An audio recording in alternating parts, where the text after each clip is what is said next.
Well, it wasn't the prettiest game by any stretch, but it certainly was effective.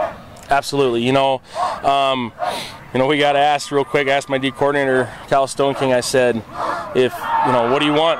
He says, well, we want to be on the field first. And from our defense last year to our defense this year, we really went to work on it in the off season, and I think it showed here tonight. We still made mistakes. We got to fix some things, some tackling things, stuff like that, and some alignment assignment things. But our defense for the most part was lights out tonight. I thought our special teams, for the most part, we were pretty spot on. It gave us good field advantage. We struggled moving the ball offensively, so we got to go look at the film, get back, see what went well, what didn't go well, kind of look at what we have to fix. But overall, a win's a win, and for Central and for the Tribe, this is a big one. Maybe the single biggest play was you blocked that punt for a safety.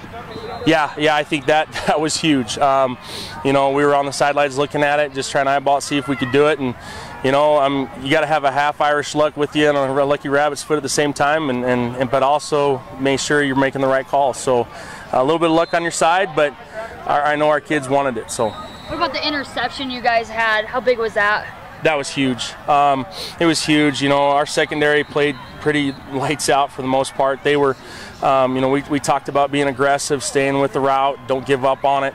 But that was a huge play.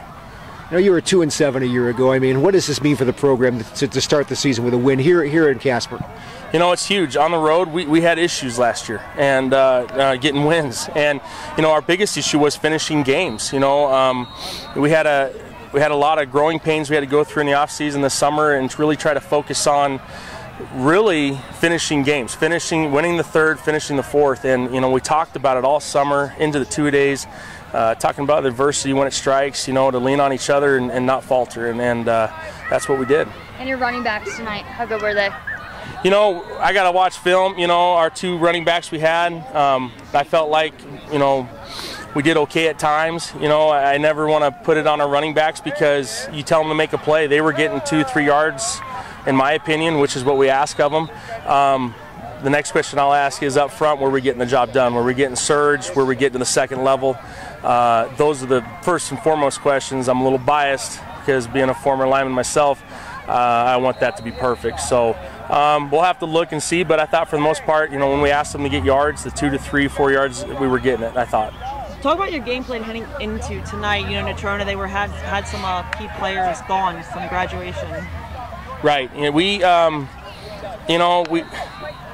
Natrona is always, they're always tough, and they always have the numbers and they have the kids, and it's just one of those mindsets.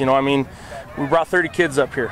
I don't know how many they dressed out, but it sure was a lot more than us. And we talk about not letting that kind of get to us and being focused on what's at hand.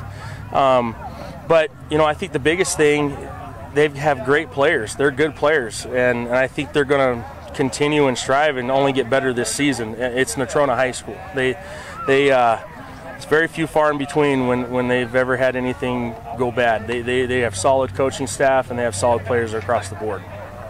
Thanks, Coach.